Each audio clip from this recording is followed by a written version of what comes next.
السلام علیکم خواتین و حضرات، شروع کرتے ہیں آج کا حسب حال۔ میں ہوں آپ کا میزبان جنید سلیم، شو میں میرا ساتھ دیں گی ناجیہ بیگ اور ہم سب کو بہت عزیزی۔ السلام علیکم ناظرین۔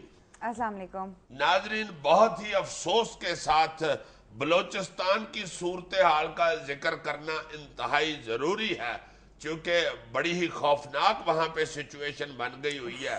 آپ ٹیلی ویژن پہ لازماً شام سے دیکھ ہی رہے ہوں گے، بلکہ کل رات سے دیکھ رہے ہوں گے۔ سب سے پہلے تو وہ قائد اعظم کے جو رہائش کے زیارت میں ساتھ قائد اعظم ریزیڈنسی پر ہاں جی اس کے بعد اب دیکھو نا یار، یہ اپنا جو بولان ہسپتال میں ہو رہا ہے، یہ کیا یار عجیب صاحب۔ ایسے تو جب بلوچستان کی حکومت بنائی تھی ابھی میاں نواز شریف صاحب نے، وزیر اعظم صاحب نے، تو سارے بڑے خوش تھے کہ انہوں نے بہت اچھا قدم اٹھایا ہے، اور سارے بلوچوں کو کہا کہ بھائی مل بیٹھ کے اپنے بلوچستان کا، اپنے خطے کا خیال کرو، آپ خود وہاں پہ حکومت کرو، ہم اس میں کوئی انٹرفیرنس نہیں کرتے۔ مگر یہ نتیجہ تو نہیں تھا میرا خیال ہے کسی کے ذہن میں بھی کہ کیا شروع ہو جائے گا۔ بالکل، یہ داغ داغ اجالا، یہ شب گزیدہ سحر، وہ انتظار تھا جس کا، یہ وہ سحر تو نہیں۔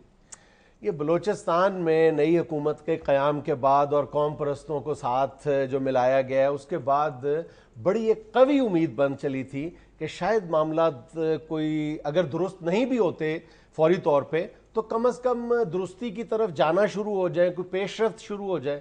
لیکن پچھلے کئی ماہ سال سے یہی کھیل جاری ہے کہ امید بنتی ہے، ٹوٹ جاتی ہے، پھر امید بنتی ہے، پھر ٹوٹ جاتی ہے، اور پہلے سے زیادہ قوی انداز میں، پہلے سے زیادہ مضبوط امید بنتی ہے، لیکن اسی طرح دھڑام کر کے وہ امید جو ہے وہ ریزہ ریزہ ہو جاتی ہے۔ پتہ نہیں ہے امیدوں کے ٹوٹنے کا سلسلہ کب ٹوٹے گا۔ اب دیکھو نا یہ عراق کے یہ جو ساری سیاسی جماعتیں ہیں وہ تو ایک جگہ پہ اکٹھی ہو گئی، انہوں نے تو حکومت بنا لی، سارے راضی تھے، سارے خوش تھے۔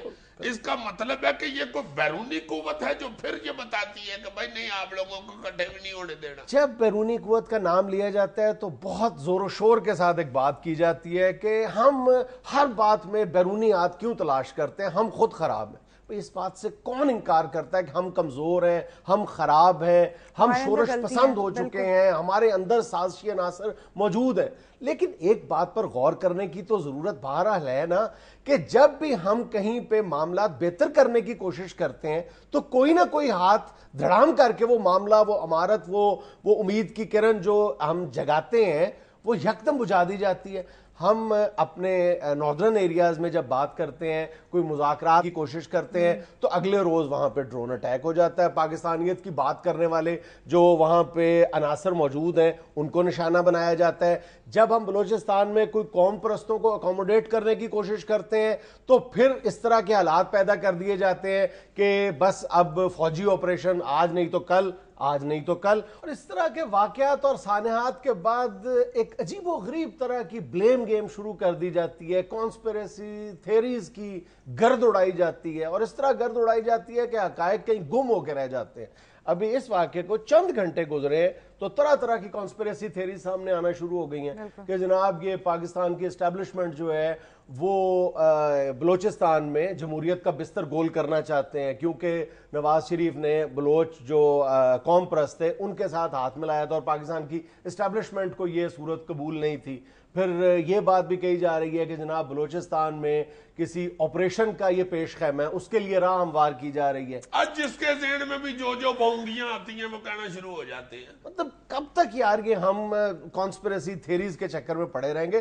سیدھی سیدھی بات ہے یار کہ وہاں پہ جو کچھ ہو رہا ہے، کوئی اگر کانسپیریسی ہے نہیں ہے، آخر یہ کسی کی تو ذمہ داری ہے کہ وہاں پہ حالات ٹھیک کرے۔ ہائے ہائے ہائے کیا یار عجیب سی صورتحال بن گئی ہوئی ہے۔ ڈپٹی کمشنر وہاں کے کوئٹے کے، وہ بیچارے ڈیوٹی کرتے ہوئے شہید ہو گئے ہیں، وہ نرسیں 4 شہید ہو گئی ہیں، وہ پھر کو 11 بچیاں بیچاری وہاں پہ 14 بچیاں شہید ہو گئی ہیں۔ دیکھو نا ذرا کہ کوئی، میرا مطلب ہے کہ کوئی کسی طرف سے بھی خلاصی ہے ہی نہیں۔ اچھا، ایک اور بات پہ غور کرنے کی ضرورت ہے کہ اس طرح کی لڑائی جو لوگ بھی لڑ رہے ہوتے ہیں ان کی بہرحال یہ رضا اور منشا تو ہوتی ہے کہ جس جگہ پہ وہ یہ کاروائی کر رہے ہیں، کچھ اگر وہ حاصل کرنا چاہتے ہیں تو وہاں کے لوگوں کے دل بھی جیتنا چاہتے ہیں۔